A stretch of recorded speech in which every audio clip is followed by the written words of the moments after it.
Hello, muraho neza, turabashuhuje. Abantu bakunda kwiga ibijyanye n'ibimera, byaba ari imbuto, byaba ari ibyatsi, byaba ari ibyaremwe n'Imana tubona kuri iyi si, biratangaje kandi ni byiza kuri twebwe. Ni imiti kandi bikaba n'ibiribwa ku buzima bwacu, kandi bishobora kuba ari na protegisiyo mu buzima bwacu bwa buri munsi. Kino kimera mubona hano akenshi nakundaga kukibona hanze cyangwa nkakibona muri egisipo zino zikunda kubera mu Rwanda, ariko uyu munsi aho natembere njya kwishakira umuti mpurayo nacyo ndakibona, mbona mu Rwanda iwacu birahera cyane. Nifuza rero kubibasangiza babwira umumaro wacyo ukomeye cyane ku buzima bwacu bwa buri munsi, mu byo dukora, aho tuva n'aho tujya. Iki kimera mu buzima bwacu ni cyiza cyane. Mu Giswahili rero abantu benshi bakunda kucyita ngo ni macho ya simba, macho ya fishi, mwana mukanakuya, mama mukwe, mbese gifite amazina arenga 1000, ariko mu Kinyarwanda twe tucyita karegarega. Ese iwanyu mwaba mucyita ngo iki? Ni uburyo bwo gusangira ubumenyi, nuko twite iwanyu muri Kongo mucyita ngo iki, mu Burundi, mu Bugande, Tanzania n'ahandi hose mwaba kino cyatsi mucyita ngo iki? Ese gikora iki?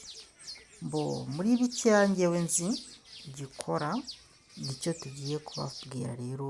Gifasha iki mu buzima busanzwe? Kino kimera rero bita karegarega ni ikimera gikunda kurira ahantu henshi, mu bukonje, mu bushyuhe, kirakunda nta kibazo. Ikizima ni ukucyitaho. Iki cyatsi kigira urubuto, urarubona, ijisho ryaryo abundi akenshi aba ari umukara, ariko inyuma ari umutuku. Kano katsi kararandaranda, kagira utubabi dutoya, akababi kako iyo ukariye kararyoherera cyane, uko bumeze nka bwunyu bwa nyamanza. Kano katsi karatangaje, kino kimera mbese kiratangaje mu buzima busanzwe. Imizi yayo nayo ni imizi ikora ibitangaza mu buzima busanzwe. Kanze tubasobanurire, mukurikirane kuri iyi cano uko bitangira n'uko biri burangire, bigishe kino kimera kimara iki mu buzima busanzwe. Bakunzi bacu rero aho muherereye hose turabashuhuje, mahoro hirya no hino mu bihugu bitandukanye, sariyuti, turabashuhuje cyane. Kino kimera rero mubona hano tujyanye n'ibijyanye n'icyo bita imiryango. Hari imiryango usanga harimo icyo bita amakimbirane arenze ukwemera. Amakimbirane arenze ukwemera, ugasanga umugabo yiriwe hanze y'urugo, ariko yiriwe ari muzima nta kibazo, avugana n'umuryango we, umugore cyangwa abana, ariko yamara kwinjira mu nzu induru zikavuga hasi hejuru, makimbirane, mbese ugasanga ni bino bintu bisigaye byaradutse. Ugasanga benshi ntibagifite icyo bita inshingano. Ni iki baba baragukoreye rero? Hari ibyo urenga mu marembo baba baragutabiyemo. Ese ibyo bintu bivugwa gute? Uragenda ugafata tuno tubuto 7, n'icyo bita gishinda hadui. Gishinda hadui nayo ni ikimera gikunda kuba hafi yo mu rugo, warangiza ukadutambika mu nzira aho umuntu wawe ashobora kuba anyura ibibazo. Iyo bitambutse gutyo rero, bya bintu bateze mu marembo, tuno tuntu iyo bakurogesheje muri nyabingi cyangwa icyo bita ibyo bitega, hari ibintu birogawe n'amahembe, tuno tuntu turagufasha ntiyongere kugira gute kujya abirenga.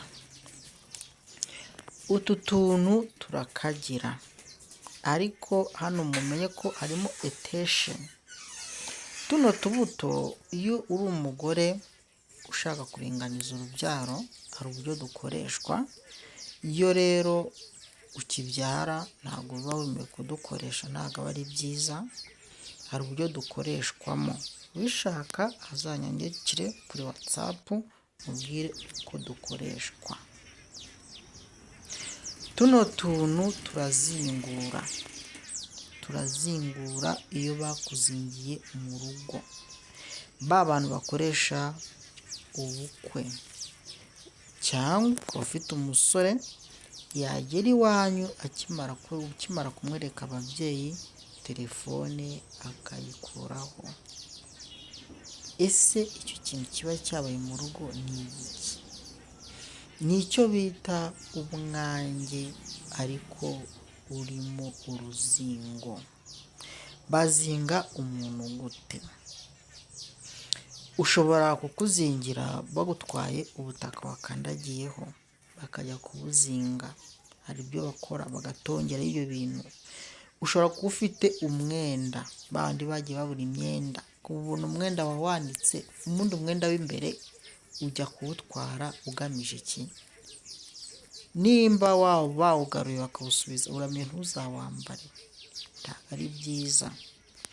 Niba warabuze umwenda w'imbere bakawutwara, nimba warabuze ikoti, nimba warabuze ishati, ndugu yangu umenye ko ufite uruzingo. Nimba waragiye gusenga bakakubwira ko bakuzinze, ndugu yangu uyu muti urakureba, wagufasha mu bijyanye n'uruzingo rwawe. Niba ucuruza wari ufite abakiriya barenga wumva wapimaga, nimba wacuruzaga imbuto, nimba wacuruzaga ibyo kurya, ariko ugasanga bizinesi yawe abakiriya bariko baragenda, wakiraga abakiriya barenga 50 ku munsi, usigaye ubura na 2 baza muri bizinesi yawe. Ese uyu muti wakoreshwa gute? Karegarega macu ya simba. Uyu muti uvura ibintu byinshi, bizinesi zihirima. Wakoreshwa gute rero? Fata aya mababi, uzirinde kurandura igiti, nge simbikunda kurandura igiti uba uciye umuti. Uyu muti nawe ubwawe ubonye gutya ahantu uteye, mbese bano bantu bakunda gutera imbuto cyangwa indabo, tuno tuntu ni twiza kudutera kuri ofisi yawe, ku rugo, turinda ibintu byinshi. Rega niyo tunateye mu rugo, reka tumanze twige uburyo abo bantu bafite bizinesi zihirima uburyo bakoresha uyu muti. Nimba ufite bizinesi yawe ihirima, fata imbuto z'umukunde n'utu tuntu watwisoromeye ku giti cyawe cyangwa watuguze. Cana bano bantu umuntu akunda gucana ububani, ufate n'ububani utwikire muri bizinesi yawe, uvuga ati nirukanye ibyo bazingiye muri bizinesi yanjye. Ryavu nurirangiza uzirinde kurimena, uzarikoropeshe aho ngaho ukorera. Ibintu byawe ntibizasubira mu murongo.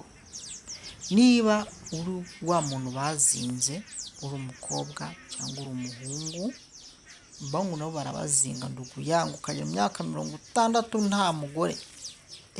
Ibintu byarakaze nakora. fata uyu muti bita karegarega, ufate amababi yatwo, ushake n'icyo bita kura ikibi kiri mu rugo rwawe. Kura ikibi kiri mu rugo rwawe rero ni umuti woroshye cyane, icyo bita kura isoka. Kura isoka, kuki bayita kura isoka? Kura ikibi, ufate n'ikirogora n'umuhanga, nurangiza uzabitere mu rugo rwawe. Igihe rero utabonye iyi miti, aya mababi, uzadusure tuzabikwereke, tuzaguhe ushaka urubuto cyangwa imbegu. Urubuto rwameze narwo ruraboneka ukajya kurwiterera iwawe, kuko akayiko kamwe k'izi mbuto kagura hagati y'ibihumbi 5 muri Egisipo. Namwe umunsi Egisipo yabaye muzayisure, akayiko kamwe k'utu tubuto kagura hagati y'ibihumbi 5 n'ibihumbi 10. ariko babana Imana igira neza gusa, ariko kavura ibintu byinshi. Tuno tubuto rero kuri abo bantu bazinze nibo turi kuvuga.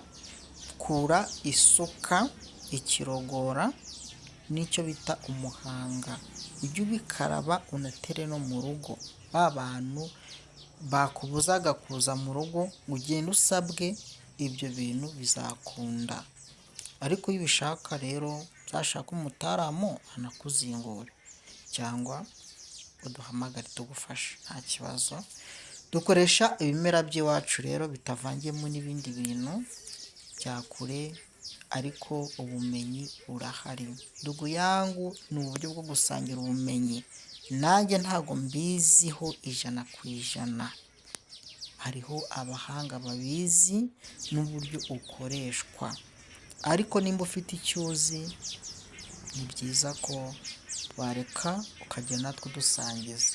None se niba turi kugana muri viziyo, turi mu ikoranabuhanga, turi mu iterambere, tureke n'ibimera by'iwacu bicike burundu?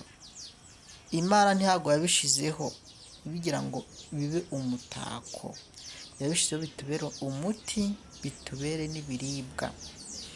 Ikindi, tuno tubuto ntitwemewe kuturya. Nimba ushaka guca urubyaro pe, uzadukoreshe, ariko ntibyemewe. Akabuto kamwe konyine iyo ukamize kagira garanti y'umwaka umwe, ariko hari uburyo bikoreshwa. Uramenya ntuzagakoreshe utabibwiwe na muganga wabigenewe cyangwa ubizi. Rero ibaze ujye ukamira 10 ngo twabuze urubyaro, uzi barakuzingiye mu kibundi. Ujye umanza witonde, muganga wabigenewe ubizi neza abikubwire uburyo dukoreshwa. Kano kabuto iyo kabitse mu ikofi, ukagenda n'tungurusumu ugiye gupagasa, ndugu yangu, uwo munsi utahana umuhigo. Bantu bahiga, nako nta muntu ugihiga, natwo bantu bahigaga kera bagiye guhiga, hari uburyo twakoreshwaga gatanu umuhigo. Abantu baroba sambaza, abantu begereye ibiraga, barangiza bagatahira aho ngaho. Singuye umuti. Isambaza zarabuze, ngo amafi yarabuze, ngo bajya kuroba bagatahiraho. Ndugu yangu, umuti ni uyu nguyu. Uwukoresheje koko uyu muti ari ukuntu ukoreshwa ku nshundura, ukaroba amafi menshi.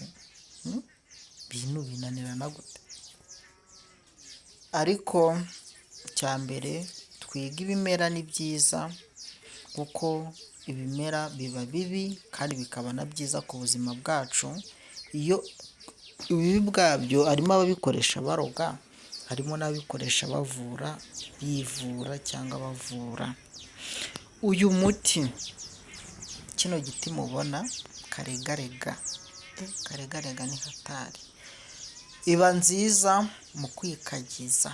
Harimo abantu bita ngo gukagira urugo, gukagira urugo. Bantu banjye mbabwize ukuri, nimba wubatse inzu cyangwa wimukiye mu nzu, biba byiza uteye umuti mu rugo inzu ugiye kujyamo, yaba ariyo wibakiye cyangwa yaba ari inzu ugiye kugira gute kubamo. Aya mazu tujyamo, aya mazu twubatse ntabwo ari ugupfa kuyajyamo gutyo gusa ndugu yangu. Kuki batera umuti mu rugo ni ukubera iki? Nawe byibaza, ntacyo nkubwiyeho, ahubwo uzajya kuki batera umuti mu rugo, nawe uzajye kubibaza. Iyo tubivuze ku bantu harimo abantu babyumva direct, ariko harimo abantu batabyumva. Ubu nugerayo ugasanga utangiye kurwara indwara z'amayobera, akazi karahagaze, wayubatse muri keredi ya banke, nawe kutangira no kwishyura keredi bitangiye kukunanira. Kubera iki? Iyi si turimo irihuta nimba ari ikoranabuhanga, n'ibi bintu nabyo biri mu ikoranabuhanga, nta mikino irimo. Mwajya mumenya ubwenge koko. Nimba twize ikimera hano ukumva kiragufashije, gisharinga undi muntu, mubwira ati ariko ibi bintu hari icyo ubiziho. Nimba ufite umuntu mukuru ukuzemo, kuko abantu b'iki gihe b'urubyiruko ngo bino ngo mu izina rya Yesu bizarangira. Yesu ntabwo yabishyizeho ngo bibe umutako gusa, cyangwa Imana biremye ngo bibe umutako gusa. Kandi na Yesu buriya hari sample bakoreshaga. Ndakunda kubivuga, bano bapasiteri bakora ibitangaza basengera iki? Amazi. Savuga zana amazi tuyasengere. Kuki azana amazi? Si uko agomba kuba afite sample. Zana amavuta tuyasengere. Ariko kuyasengera ni uko afite sample y'ako kantu gatoya agomba gusengera, agakoramo ibyo. Bana we, tujye tumenya ubwenge rero. Imana yabishizeho si umutako. Nimba ari kino giti gisengere.